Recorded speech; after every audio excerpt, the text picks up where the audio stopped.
YouTube, what is up with y'all today? This is Nail Goodfella Nail coming through with another sneaker rotation, weekly 7. Day 1 beginning on Monday, day 7 ending Sunday. And that's how I do it, guys. Thanks for everybody that's been tuning in to my videos, my previous videos, and my previous sneaker rotations. This is sneaker rotation 129. Yes, I've been consistent this month, man. Very consistent with it. Definitely proud of myself with that. Hope you guys, chill with that too. You know what I mean? Yeah, just happy to be back on my sneaker grind as far as getting these videos out. I just felt like I've been missing for a while. You know what I mean? So it's no point in doing a whole reintroductory since I've already been here and since I've been consistent. At least putting out at least one to two videos a week or something like that. So yeah. Oh, and also too, look at the New Balance 850 video if y'all haven't yet. If y'all like New Balance, that's the last one I picked up. Obviously, by the way it looks outside when I did that video, it was a little bit earlier in the year, maybe late summer, early fall, something like that.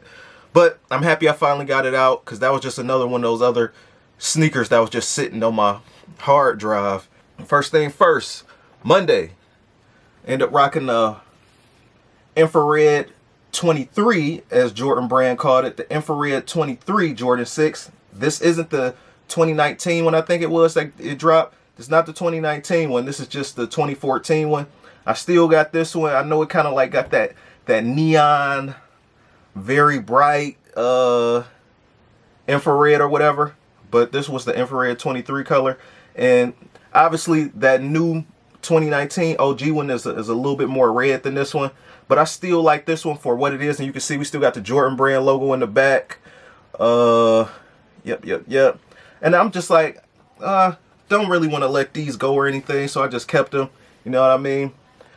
Just because of the fact that it's unique. And stuff like this, what I've seen, at least in sneaker culture.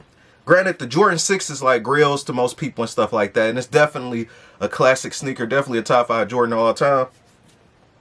And it also still has the 3M on here. But I've noticed that, like, as time go on, little things happen in, like, trends or whatever, or, like, styles or whatever. So, like, maybe this kind of color, this pop of color is just right. You know what I mean? Depending on the style in the future. Now, still a Jordan 6, obviously.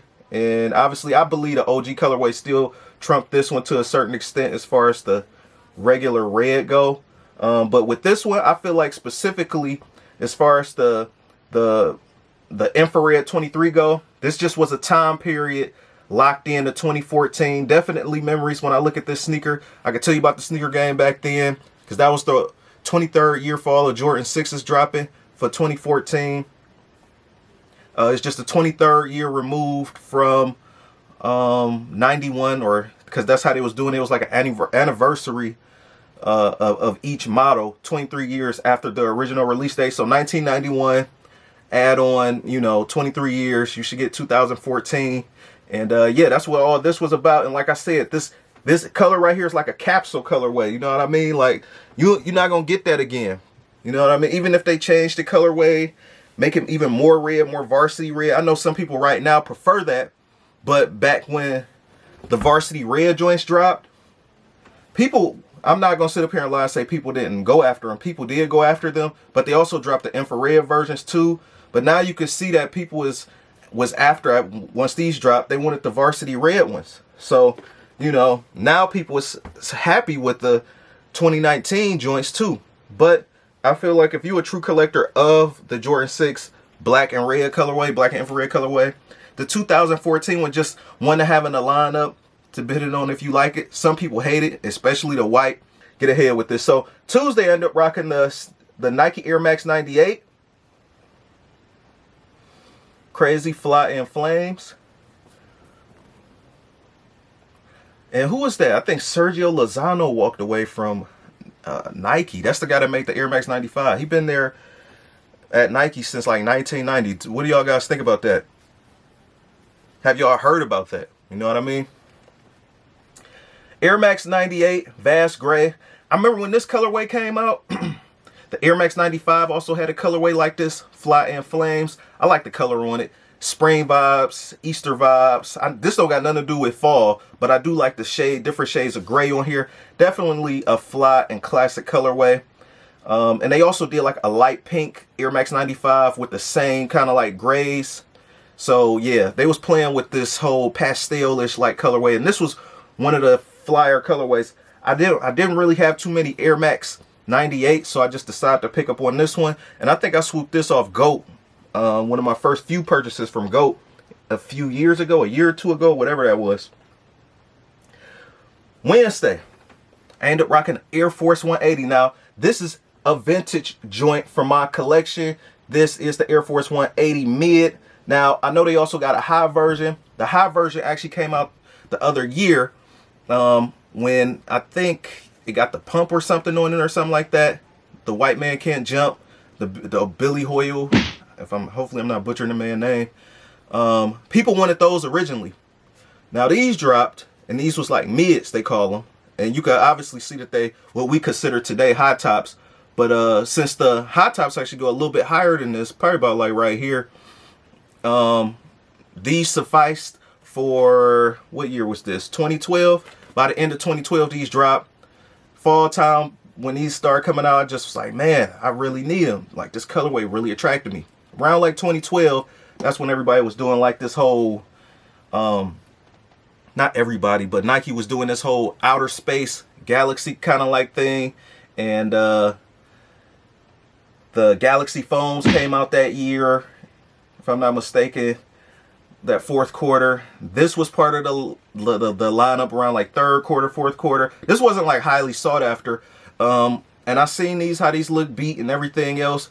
But one of the things that's bound to happen with sneakers due to the paint job, you will have cracking. And we got cracking right here. Now this isn't the worst. This side of the sneaker looks great. This actual right side. But guys, check out this left side right here. And once I get my restoration kit, I'll be able to fix this with no problem. And that's the thing, like, you can't really repaint. You see that big like crack right there and the paint. The midsoles is fine. The midsoles hold up well. So I wore these exactly as is. It really wasn't cringe. Only person that know that these was like that was me, obviously. And when you have these on the ground, you know, it's hard to see. Like, if this is like on the ground or on the floor and you're walking with the sneaker being predominantly black, it's hard to see. Maybe if it was like a white colorway or like a light gray, you'll be able to actually see the cracking. But it's definitely hard to make out when you're walking. And yeah, that's just one of the things that happen with sneakers. Just be prepared. Nike doesn't always do the best paint jobs, but it is what it is. The sneaker lasted, what, almost 10 years with the paint jobs. Wednesday, ended up rocking the Jordan 1. I forgot what this one called. I know it's like fashion based or whatever. So I ended up rocking this. Too many people wearing Jordan 1s right now, but I just decided to crack these out because I haven't really like wore them all like that. So it's like one of them things, even though I don't too much care what other people wear, sometimes it could just be a bit much. Like, even if I had like a lot more Yeezys or a lot more ones, that's really to me oversaturated right now. You know, I just feel like everybody wearing this. No knock to anybody that's wearing it. So Monday, Wednesday. So this is what I rocked on Thursday. Let's see. Friday, I end up rocking this right here. Now this is a 2 sneaker day. End up rocking a Reebok GL 6000. You see this, a regular sneaker, regular sneaker, nice spring colorway. I just want to rock these because I haven't wore these in like years. So, and these are still holding together like tanks. Definitely a nice running sneaker to have in a collection. Fly and Flames. I actually put the lace in here. It didn't come with this lace. I want to also get an LA Laker colorway like this too. It's just white, purple, and yellow in the right places. Then later on that day, I ended up rocking the Adidas Ultra Tech OG joint. Fly and Flames. I like this. Kind of remind me of a cupcake, kind of like unicorn joint. No, it's not the most masculine colored sneaker. Also got a spring colorway of the sneaker, but this is definitely an OG colorway, classic from Adidas. And you know, I just want to crack these out because I haven't worn these in years neither. So Fly and Flames, man, I love it, man. It's not sought after heat, you know what I mean, unless you a super Adidas guy, but you know, it's definitely worth it. You got that nice little felt suede. Love it. Love it. Just something different. Switch it up. That's what it's about to me. Saturday, I ended up rocking the Yeezy. Haven't even worn my Yeezys in a while, man. And that's what I'm talking about. You know what I mean? The Jordan 1 and the Yeezy, or any kind of Yeezy, is probably some of the most worn sneakers, at least on YouTube. On Sunday, I end up rocking the red joints right here. The red cement 3s. And let me just go through this one more time just to round it all off, guys. Monday, the infrared 2014 Jordan 6. Had to bring these out. Also, too, Vast Gray Air Max 98. You don't really too much see people wearing Air Max 98s. I remember everybody was Air Max 98 crazy for a while, even Air Max 97 crazy. Wednesday, I ended up rocking the Air Force 180 mid. Thursday, I ended up rocking the Jordan 1. And forgive me for forgetting the name of this. I forgot it. The Couture. The Jordan 1 Couture. Then, the GL 6000 on Friday. And then later on that day, end up going to the Ultra Tech OG. I wanted to just keep it runner style. The Yeezy 700 Mauve, Flying Flames. This is a big tank too. This ain't gonna break down unless you do something intentionally to like break it. And lastly, the Jordan 3 Red Cement. Stay tuned, guys. I got more content on the way. I'm out.